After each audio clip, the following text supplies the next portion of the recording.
পুলিশের সাবেক আইজিপি বেনজির আহমেদের গ্রেপ্তারের পর উঠে এসেছে বিভিন্ন ধরনের চাঞ্চল্যকর তথ্য এবং বিভিন্ন ধরনের মুখোশধারী ব্যক্তির নাম। আসলে এই বেনজির আহমেদের গ্রেপ্তারে কারা ছিল নয়পথ্যে এবং তাদের মূল উদ্দেশ্য কি ছিল? আসলে কি বেনজির আহমেদকে বাংলাদেশের পুলিশ ইন্টারপোলের মাধ্যমে গ্রেপ্তার করেছে, নাকি সে নিজে স্বেচ্ছায় গ্রেপ্তার হয়েছে? দেশ এবং দেশের বাইরে থেকে এই মুহূর্তে আমার ভিডিও যারা দেখছেন প্রত্যেকে হলো সালাম ও শ্রদ্ধা। আশা করি সবাই ভালো আছেন। প্রিয় বন্ধুরা, আপনারা হয়তো সবাই জানেন বাংলাদেশের পুলিশের একটা জঘন্যতম অধ্যায় ছিল এবং এই অধ্যায়ের সর্বোত্তম নেতা ছিলেন হচ্ছেন বেনজির আহমেদ। এই বেনজির আহমেদ মেধাবী ছিলেন বলা চলে। সে তার আইনকে এমনভাবে কাজে লাগাতো, দিনের বেলায় সে সুশীলগিরি দেখাতো এবং রাতের বেলায় সে মাফিয়াগিরি করত।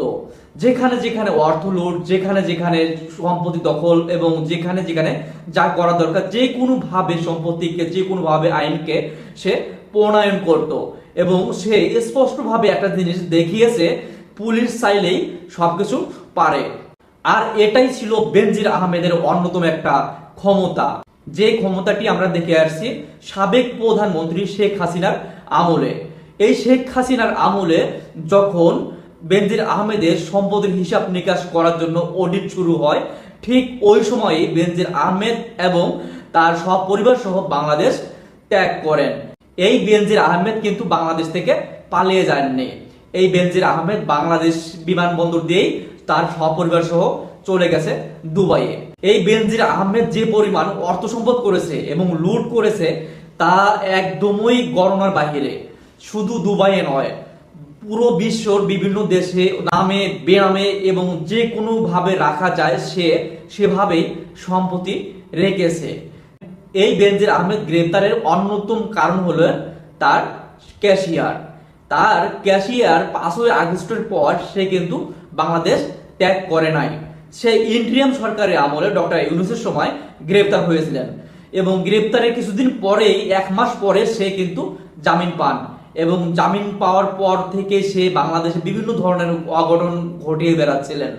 তাকে কেউ দমিয়ে রাখতে পারেনি, সে কায়দা সে করেই রাখছিলেন।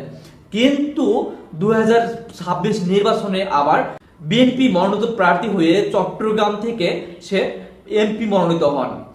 কিন্তু এই বেনজির আহমেদের গ্রেপ্তারের মূল নায়ক হলেন তার ক্যাশিয়ার জসিম। এই জসিমের কারণেই বেনজির আহমেদ গ্রেপ্তার হন। বেনজির আহমেদের ক্যাশিয়ারের সাথে যখন বেনজির আহমেদ যোগাযোগ শুরু করেন তার অর্থ সংগ্রহের জন্য, সে যেভাবে কথা বলেন, এই কথা বলার পিছনে সূত্র ধরে বাংলাদেশ পুলিশ ইন্টারপোলের মাধ্যমে বেনজির আহমেদকে দুবাইয়ে গ্রেপ্তার করেন। এখন কথা হলো, সে যে দুবাইয়ে গ্রেপ্তার হয়েছে তাকে কি আদৌ বাংলাদেশে নিয়ে আসা হবে শাস্তির আওতায়, নাকি সে দুবাই থেকে জামিন পাবে, নাকি আবার সে সেখান থেকে মুক্তি পায়ে অন্য কোনো রাষ্ট্রে চলে যাবে, নাকি আবার সরকারের সাথে আঘাত করে সে আবার দেশে রাজনীতি করবে? বিভিন্ন জনে বিভিন্ন ব্যক্তিরা বিভিন্নভাবে এটিকে মতামত দিয়েছেন। কিন্তু এই বেনজির আহমেদ গ্রেপ্তারের সফলতার অন্যতম কারিগর হিসেবে দেখিয়েছেন বাংলাদেশ পুলিশকে এবং বাংলাদেশ পুলিশকে সে সুন্দরভাবে বাহবা দিয়ে গেছেন। স্বরাষ্ট্রমন্ত্রী সালাউদ্দিন আহমেদ যে কার্যক্রমটা করেছেন এবং প্রশাসনিকভাবে যে দায়িত্বটা পালন করেছেন, এটি তার অন্যতম একটা সফলতা। এই বেনজির আহমেদকে অনেকেই আওয়ামী লীগের স্বৈরাচারের দোসর বলে। এখন কথা হলো, সে যদি আওয়ামী লীগের স্বৈরাচারের দোসর হতো তাহলে আওয়ামী লীগ আমলে সে দেশ ত্যাগ কেন করলো? সে কেন ওই সময়টা দেশ থেকে পালিয়ে গেল তার সপরিবার নিয়ে? কিন্তু এই মুহূর্তে বাংলার জনগণ চাচ্ছে বেনজির আহমেদকে দেশে এনে যেন তার বিচার করা হয় এবং বেনজির আহমেদের যে অর্থ পাচার করা হয়েছে এই সমস্ত অর্থ যেন দেশে ফিরিয়ে এনে দেশের সংকটময় অবস্থা পার করা হয়। এটি হলো বর্তমান জনগণের অবস্থা। কিন্তু এই মূল সত্যগুলো উদ্ঘাটন কেন করছে না আমার দেশের সংবাদ মাধ্যমগুলো? নাকি তারাও সরকারের সাথে কোনো একটা পক্ষপাতিতা করছে? মতামত জানাবেন।